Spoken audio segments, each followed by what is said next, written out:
Hey guys, looks like it's beer 30. Let's go see what's in the fridge today.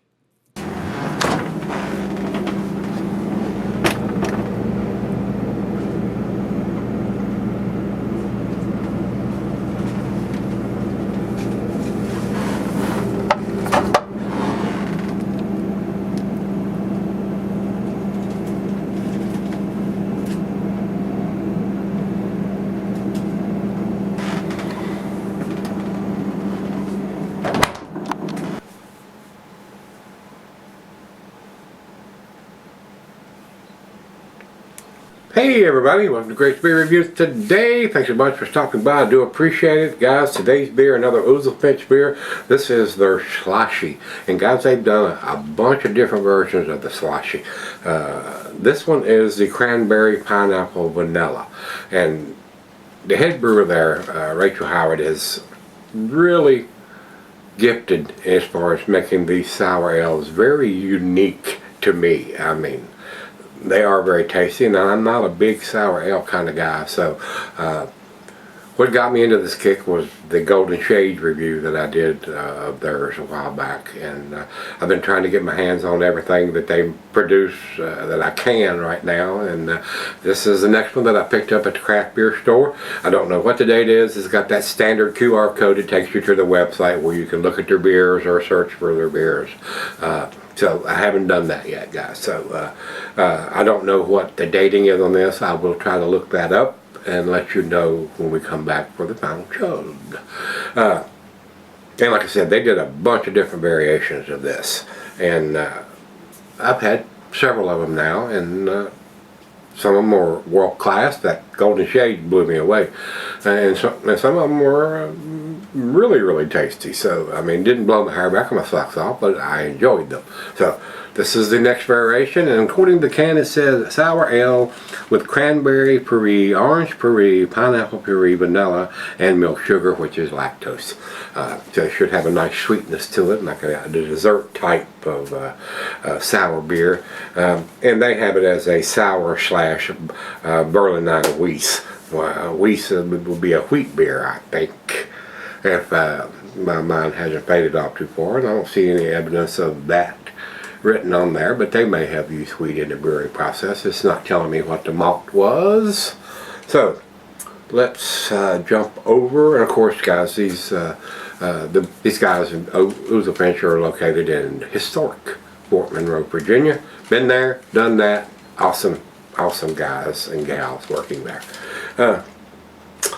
Over to Untapped, 6.3%. I want to tell you that, guys. And their description is what I just read off the side of the can here, guys. And the pictures here look very unique. It almost looks like chocolate milk in the glass. So I don't know what to expect here. Without further ado, see if it's going to be something this guy's going to like. I'm sure it's going to be very different from your typical beer-looking beer. Yep. Almost like a, I don't know, some kind of juice. Pineapple juice, maybe, I don't know. Kind of a pink, like a grapefruit, pinkish. I don't know if it's quite to the pink. It looks a little pink coming out of there, but it's very chocolatey once you start swirling it up. And those got that same characteristic from this brewery with those great big bubbles, milky looking bubbles. And there are some particulates coming out now, so it's definitely unfiltered. I think they use pasteurization at the brewery there to kill any kind of additional fermentation once it's packaged, which is a good thing, because I've had shit spew all over the place, and y'all have seen that. A good finger of head on that, guys. Huge, big bubbles. And like I said, what's strange, usually when you have those big, huge bubbles like this on a beer, a minute later they're all gone. I mean, zip. These hang around. I mean, it's not like a typical head. They're big bubbles and they hang around. I mean, that head will still be there when I take that final sip. I mean, and it's almost like a dessert itself a lot of times, especially the Golden Shade version. But very unique. It has a very milky, almost chocolate. It ain't dark chocolate. It's like a light light brown chocolate. I mean, it's a very unique color, very unique looking beer. So, what do you think about that? Let's take it to the nose, see what we got. Wow. It smells very sweet. It's very dessert-ish in the aroma. I'm getting chocolate and vanilla. Nice sweet berries. Little citrusy notes. But there's no mention of any chocolate, but man, I swear I'm getting chocolate on the nose. That smells awesome, guys. And look at that head. It has not budged. It has not moved. And it won't. I mean, you'll sip on it and that head will just keep going down, and it'll still be like that when you get to the bottom. And like I said, it'll be like a little sweet dessert at the end of it. Like, yeah, that's what it looks like it's going to do this time too. So, let's find out what we're about. I want to sip on this, see what it's about. These different, unique beers like this really interest me. I mean, I'll try it. Like I said, I'll try anything once, and maybe twice, 3 times if I like it. So let's find what it's about. Cheers.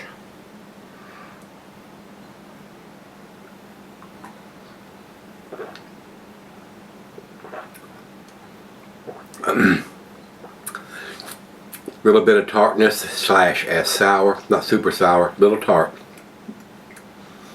It's got a very nice citrusy cranberry taste with some back hints of chocolate, vanilla,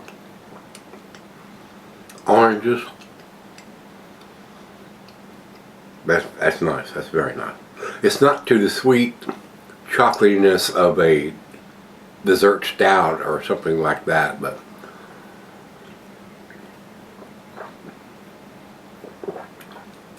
it has a very, very pleasant sweetness to it that makes it super easy to drink. And of course, it's not huge, 6.3%, but very nice, very different, very unique, very tasty. All right, guys, swirly swirl. Make sure you got it all in there, and that's just going to add to that big foam head on there, and that will be a.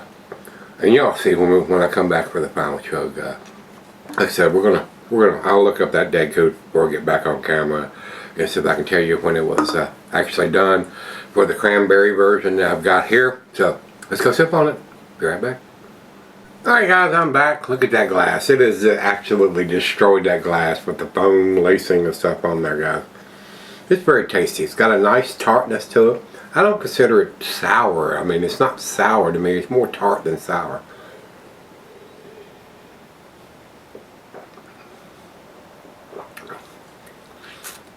It's a nice fruitiness there, guys. I mean, the cranberries and the orange, pineapple, very nice blend there.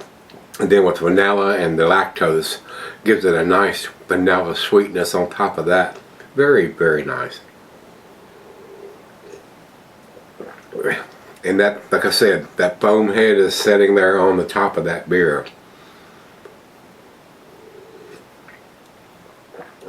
And like I said, it's almost like its own little dessert there on top of the beer to finish it up. So, final chug. Very, very pleasing aroma. Wow, very nicely done.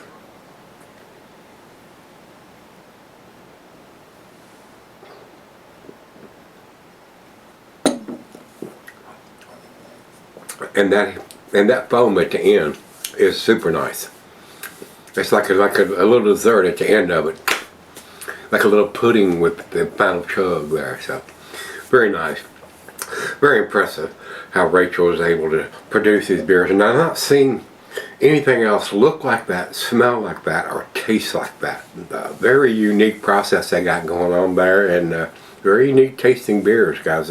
To me, this is very, very tasty. I mean, it's worthy of a solid A grade, and I'm gonna give it that. I'm gonna give it a 93. I mean, that is definitely a good beer. And with the different versions, I would like to have been able to review each of the different Sloshie categories, And like I said, when I went there and looked, the Sloshies they've made so many different versions of this. Cranberry pineapple, cranberry raspberry, blueberry, blackberry,